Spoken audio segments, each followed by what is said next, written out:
This is crazy. Y'all aren't ready for this. So I caught a minute in the new place and just wanted to share this revelation with you guys. The economy of the kingdom of darkness is sin. And the economy of the kingdom of light is trust. Now I can get into a much deeper breakdown on this, which I will probably do later, but I just want to show you in very simple form how this rolls out. So in the Garden of Eden, they were in the economy of trust. Everything that they needed was fully supplied for them, but it was supplied contingent on the fact that they trusted God. When they chose to eat the apple, they decided to acquire something that they wanted through a format other than trust.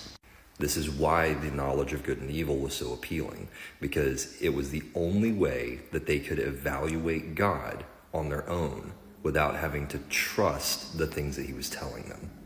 And so by eating the apple, we transitioned from the economy of trust to the economy of sin, because it was through disobedience, sin, which we acquired the knowledge of good and evil.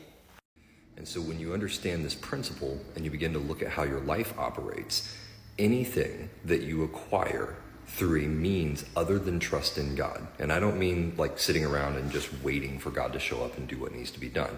Trust is demonstrated through obedience. So for example, let's say you're in a position where you have financial need, right? And you have a choice. You can either A, go steal from someone, sin, okay? That's a method that you can use to acquire the thing that you need, but doing it through sin. So you engage the economy of sin in order to acquire the thing that you need. The middle ground, and this is the one where most people live, is someone comes and offers a job, but you feel like the Lord is telling you that's not the one. You need to turn it down. But you have a deep financial need, like you have to have money right now.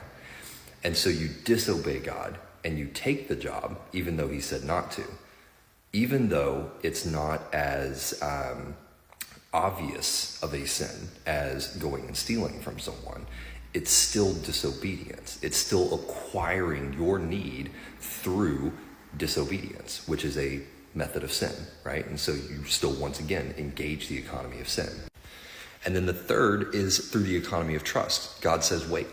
And so you're obedient. You demonstrate that you are transacting in the economy of trust by being patient and by waiting and trusting that he's going to bring the job that you're looking for because he told you to turn the other one down, right? And so this is operating in the economy of trust.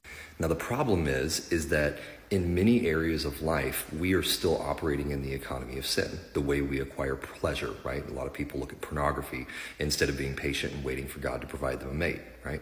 A lot of people are, acquiring their money through a job that may or may not be the job that God actually has for them. And so there are many areas in our lives where we are tapped into the economy of sin in order to supply the things that we need. And so the life of faith, the life of the believer, is the process of transitioning from the economy of sin back into the economy of trust. And the reason this has to happen is that every single person who is born of the bloodline of Adam, which is every human being on the planet, we are all born into the economy of sin because we're born into the economy that was acquired through the knowledge of good and evil, right? Through disobedience. And so every human being who becomes a believer and places their faith and trust in Jesus Christ has to go through the process of transitioning from the economy of sin to the economy of trust. And I'll leave you with this. This is why the rich young ruler could not enter into the kingdom of heaven, because he had built his entire life on the economy of sin. And when Jesus came and said, "Come and follow me, give everything that you have away, put it all aside and come and follow me," he couldn't do it because his trust had become in his resources and in his wealth instead of in Jesus. And he couldn't make the transition from the economy of sin to the economy of trust. And it's not the economy of sin because he had wealth. That's incorrect. Having wealth is not sinful. It is when your wealth becomes the thing that your trust is in that it becomes sinful. And all that you have is now built on the economy of sin. We have to build from the economy of trust. And sometimes that's really hard. Sometimes it is a stripping down of everything that you have. It is a walking away from everything that you've built in your life so that you can begin building your life in the economy of trust. And so that every step, every part of your life is founded and grounded in the economy of trust, so that your supply, the needs that you have for your soul and for your life, that supply can be disrupted and you are not shaken, because that supply is in the economy of trust. And so if that supply goes away, then you don't fear, because you know where it came from and you know that God loves you. And because you're in the economy of trust, you can be confident that the supply, even if it dries up in one place, will come again somewhere else.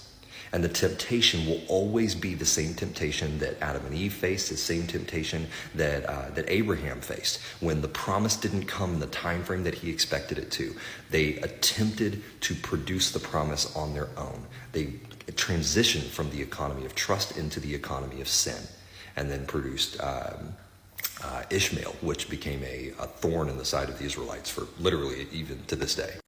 Anything that you build on the economy of sin will either become destruction and death in your life, or it will become a thing that you have to lay on the altar and kill in order to enter the economy of trust. So be careful what economy you build your life on.